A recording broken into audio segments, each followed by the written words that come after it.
কসম আমি এখান থেকে খুন কইরা এখনই ফাঁসির জেলের মধ্যে ঢুকে যেতাম। তুই আমার বাসায় এই নোংরামি করতে আমার ছোট বোন নিয়ে যেতেছিলি শালা শুয়োর। গত কয়েকদিন যাবত কিন্তু সোশ্যাল মিডিয়ায় প্রচুর ব্যাপক ভাইরাল হয়েছে কিন্তু এই ফারজানা তনি নামের মেয়েটির কিছু ডায়লগ। আসলে কে এই ফারজানা তনি?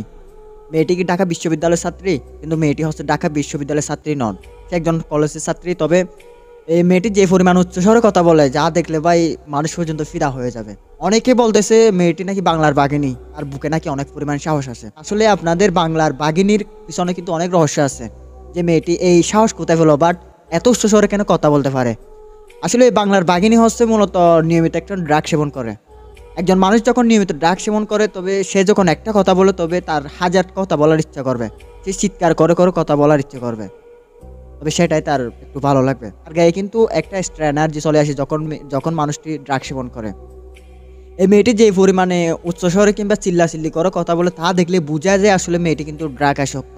এই মেয়েটির গত কয়েকদিন যাবত কিন্তু কিছু ফটো কিন্তু সোশ্যাল মিডিয়া এখন প্রচুর ব্যাপক ভাইরাল হয়েছে। এই মেয়েটির ড্রাগ সেবন করার সময় কিন্তু তবে অশ্লীল কাপড় পরে কিন্তু কিছু ভিডিও সোশ্যাল মিডিয়া কিন্তু এখন ভাইরাল হচ্ছে। তো অনেকে বলা বলি করতেছেন যে ভাই এটা বাংলার বাঘিনী। আর ভাই আপনাদের বাংলার বাঘিনীর পিছে কিন্তু অনেক রহস্য। একজন ড্রাগ আসক্তকারী যখন ড্রাগ সেবন করে তখন তার উচ্চস্বরে কথা বলার ইচ্ছে করবে, গালিগালাজ করে কথা বলার ইচ্ছে করবে, এবং তার গায়ে একটা এক্সট্রা একটা এনার্জি চলে আসে। তখন সে উচ্চস্বরে কথা বলবে, তখন কিন্তু উচ্চস্বরে কথা বলতে তার ভালো লাগবে। বাংলার বাঘিনীটা শাহবাগ থানায় গিয়েছিল অভিযুক্ত আসামিকে বের করে দেওয়ার জন্য। থানায় যিনি প্রধান অফিসার ছিলেন তাকে কিন্তু বলেছিলেন, তবে মেয়েটির কথায় কিন্তু ওই অফিসার রাজি হয়, কিন্তু সেখানে অফিসার কিন্তু তাদেরকে অনুমতি দিয়েছিল থানা থেকে অভিযুক্তকারীকে বের করার জন্য। তবে মেয়েটির উদ্দেশ্য হলো যে তারা 10 জন মিলে ছেলে ফিটনি দেবে। এখানে একজন সেনাপ্রধান ছিলেন আসিফ নামে, তবে সে আসিফ তখন বলতেছিল আইন নিজের হাতে তুলে নেবেন না, তার বিচার কিন্তু আইনে করবে। কিন্তু সেই কথা যখন বলেছিল আসিফ নামের ছেলেটি, তবে মেয়েটি কিন্তু তার সাথে কিন্তু গালিগালাজ করতে শুরু করে, উচ্চস্বরে কথা বলতে শুরু করে। তবে আসিফ নামের ছেলেটি কিন্তু ধৈর্য সহকারে পরিস্থিতি নিয়ন্ত্রণে রাখার চেষ্টা করে। আসলে আপনাদের বাংলার বাঘিনী কিন্তু একের পর এক কিন্তু এক এক ডায়লগ দিয়ে যাচ্ছে যে পুরাপুরি কিন্তু মানুষ ফিদা হয়ে যাচ্ছে। আসলে অনেকে বলতেছে ভাই হয়তো মেয়েটির বুকের মধ্যে সাহস আছে।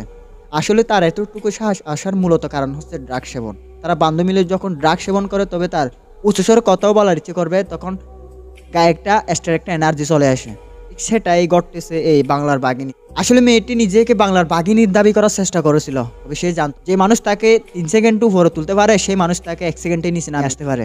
তবে সেটা সে ভুলে গিয়েছিল। সে একের ফলে একের ডায়লগ দিতে আসে, নিজেকে বাঘিনী দাবি করার চেষ্টাও করতে আসে। তবে তার কিছু ভিডিও কিন্তু মানুষ ভাইরাল করে দেয়, এরপর থেকে কিন্তু সে একদম ফিদা হয়ে গেছে। আমি জানি না এরপরে সে কত প্রকার কিন্তু ড্রাগ সেবন করে। তো গাইস ভালো থাকবেন, আর ভিডিওটি বেশি বেশি করে শেয়ার করে দেবেন।